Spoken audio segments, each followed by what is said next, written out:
Hey, it's me, Big V, the anti-lawyer. Today, I'm gonna go over a quick little rundown of my week, which leads me into my main topic, which is what to know when you're choosing a personal injury lawyer.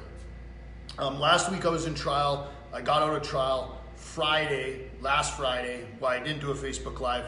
I ran up to Flagstaff with a client. A client of mine is a DPS officer who almost lost his leg as a result of being rear-ended by a drunk and drugged driver. And so on those particular cases, what I believe it's important is to relay the story to the jury and to whoever else we're trying to get a settlement from. And in this case, you know, with us such a horrific injury, telling it through video. And that was our second day of shooting the video to get out and edit it. At the end of the day, it'll probably be 20 minutes long, but over 16 hours of footage.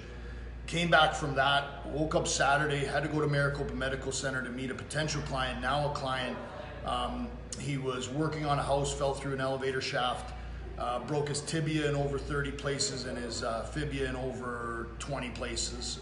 Ridiculous, bad injury, great family, and I'm happy to help him.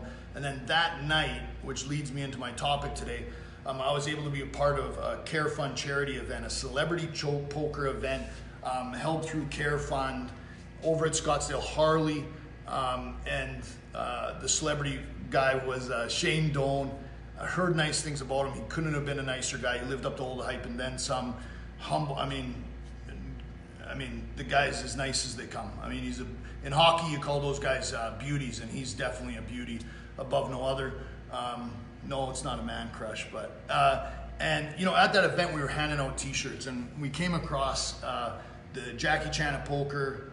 He put on one of my shirts. Sorry, I forget his name. I know. Joe Cata was there, youngest guy to win World Series of Poker. He grabbed a shirt. Shane Doan grabbed a shirt. But there was this guy, and he works for a radio station in town. They've actually talked negatively about me on air. And he wouldn't take a shirt because he said he was team other law firm here in the Valley. That other law firm is known for having a lot of billboards in town, and it's fair enough, to each their own. Obviously I'm on billboards too, but the thing it made me think of is that this other law firm does well for themselves. They're good enough. Hey, listen, to each their own. You don't like me, you like them, hey man, the tent's big enough for everybody. I'm not here to throw rocks, but my point is that I found interesting is it's a firm that advertises a lot, but neither of the lawyers that do the advertising have ever been in a deposition, to my knowledge. For sure never been in a trial. I'll bet my Harley on it. And so it's funny to me that you would retain a lawyer meaning obviously most cases settle, but they have a potential to go to trial. You'd want somebody who's been in trial. It's like, listen, if you go to old school like Game of Thrones and you gotta hire a mercenary to fight on your behalf, are you gonna take the Mountain from Game of Thrones or some guy who's never been in a fight? I'm going Mountain, every day and twice on Sundays. My holder's shaking again. And yet people choose lawyers that have never been in the fight, that have never been to trial. I've been in dozens of trial. It's what I do. It's obviously maybe I'm biased because of it, but I think anybody who takes a personal injury case needs to take it from a viewpoint that one day it's going to be in trial, because you can't go back and make that case better from the fact gathering phase through discovery, through filing the lawsuit. So it interested me, and I think there's three things that people should consider and ask their lawyer when they hire their lawyer. First, when was your last trial? Second, what theory or technique did you use in trial that you believe worked? And third, tell me the strongest point you made in one of your most recent settlements. They should be able to articulate those well beyond belief and understanding to put you at ease that that's your lawyer. You could even ask them, hey, what techniques do you use at voir dire? Voir dire is the time that juries are asked by the lawyers questions to test out biases or prejudices. And he should be able to tell you, because I can tell you there's specific techniques, questions I always use. I can rattle them off without even a thought. And it's obviously always going to be interesting to me that people choose those lawyers, and I hope they continue, because I'm not here to throw rocks at anybody.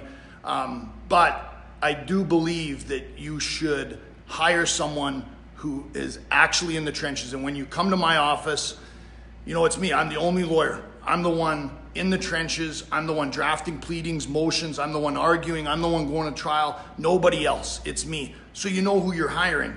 And you know, with that, that's why I think it's important for people to know those facts about your lawyer and have that knowledge when you ask your lawyer questions before you retain them. Because listen, you might come to me and for whatever reason we don't jive, fair enough. I'll send you all the best. I'll refer you off to other lawyers because there's always this story I relate back to is I started advertising on a billboard by my girls' school. My wife passes it one day and she calls me and she's like, you know what, it's not fair. They put up these other lawyers on the other side of you. And I was like, well, A, that's business. And B, who's on the other side? And she's like, you know, it's 3 guys with comb overs. I'm like, perfect. She goes, why?